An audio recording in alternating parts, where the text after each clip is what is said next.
For today's exercise, what we're going to work on is a little bit of trouble areas, which is the sides of the core. Now, obviously, there's no such thing as spot fat reduction. However, we can at least strengthen ourselves in the frontal plane. This is where a lot of people are weak, is in the frontal plane.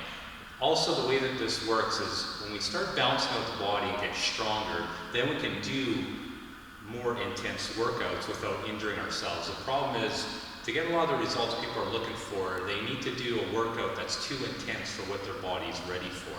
So even though we can't spot reduce the fat here, what we can do is help prepare the body for the harder workouts, and it'll help tone it out a little bit as well.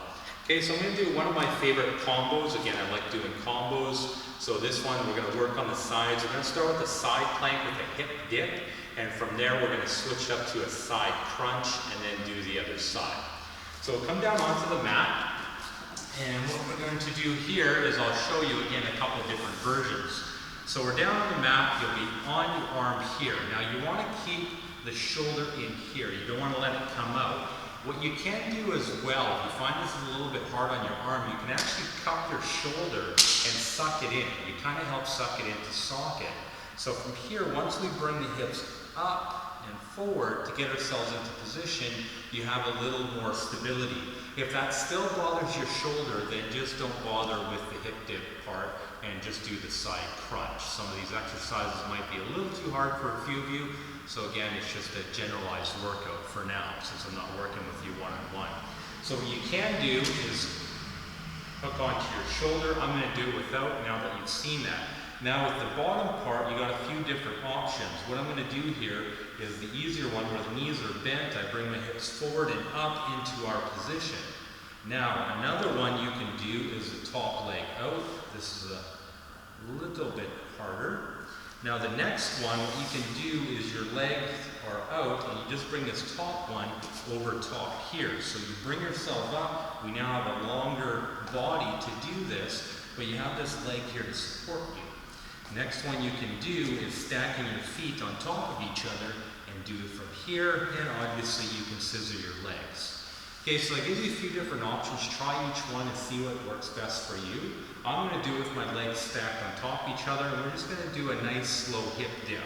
Just going to do 10 reps to try it out, see how it goes. I find most people 10 reps is pretty hard for them. Okay, so from here I'm going to do it with my legs straight. I'm going to bring myself up. I'm not going to bother hooking my shoulder. Again, you can. I like to have my hand on my waist. So from here, I try and keep myself in as straight of a line as I can, and I'm going to dip my hips slow and controlled. I go for 1, 2, 3, 4, 5. Again, slow it right down. This isn't fast. 6. Certain exercises, 7, are good to do fast. Some, 8. This one, are better to do 9 slowly, and 10. Now after you've done that last one, come down nice and slow. Sometimes if we drop out too fast, that's where the injuries can come. Now the next one we're going to do is the side crunch. Now what I want you to do is put your hands right here. What I want to focus on is bringing the floating rib, that 12th rib, to the hip bone. So I want to focus it here rather than focusing it on just bringing the legs up. So if you watch here, I focus it right here. I bring the rib and hip bone together. I come up slow, I hold, and I bring it down slow. Focus it right there. So put your hand right there. And what I'm going to do is now 10 reps of this. So here we go. I bring it up slow, hold, and down slow. Should be about 3 seconds up, a 2 to 3 second hold, and 3 seconds down. That's 2. Bring it up. That's 3.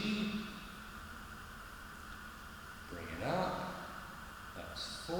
Again, focus it right here. You should really feel it right here. 5. Bringing these 2 points together. 6. 7, 8, 9, and one more. Again, slow, controlled. 10. Good. So once you're done that side, you'll go ahead and do the other side. Once you've done both sides, if you want, you can do it again. And just a quick little stretch for this. What I'm going to do is step my right leg over my left, grab my right wrist, extend as high as I can, and then I just side bend off to the side. And just hold this for about 15 seconds. Do the other side, and you're good to go. So hopefully you enjoyed that little bit of a workout, getting the obliques, and I look forward to seeing you next time. Thanks.